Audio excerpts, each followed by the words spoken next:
Hello there. I like to think of physics like a soccer game. There are four main things that must be present in any soccer game, whether by free players or elementary kids, village boys, or even the mighty EPL and FIFA World Cup. The first thing that must be present is the ball, the main object of the game. The second one is the players, the third one the field, and the fourth one the aspect of time. Having players in the field without a ball for 90 minutes is unheard of.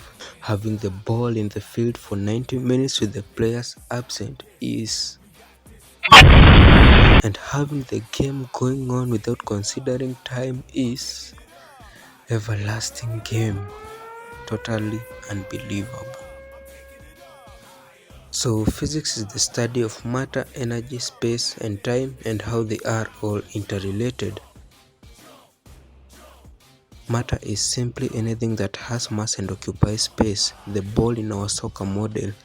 Energy is the ability to do work. Mathematically, work done is force times distance.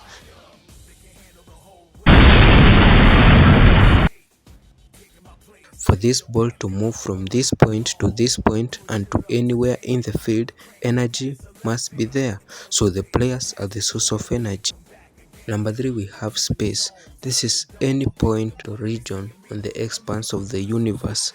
The field in our soccer model will serve as space. And finally, we have time, the duration of events. 90 minutes for a formal football match, 45 minutes for a PE lesson football match, and until mama calls for a village football match.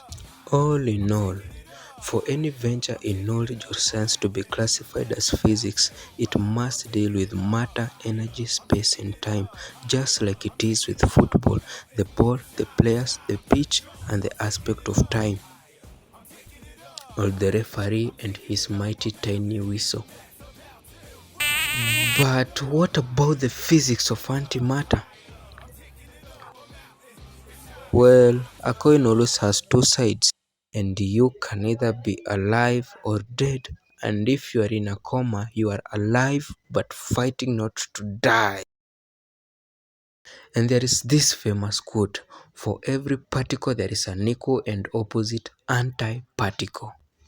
So in the same way, there is 3 and negative 3 and 5 and negative 5 and 1 million and negative 1 million and infinity.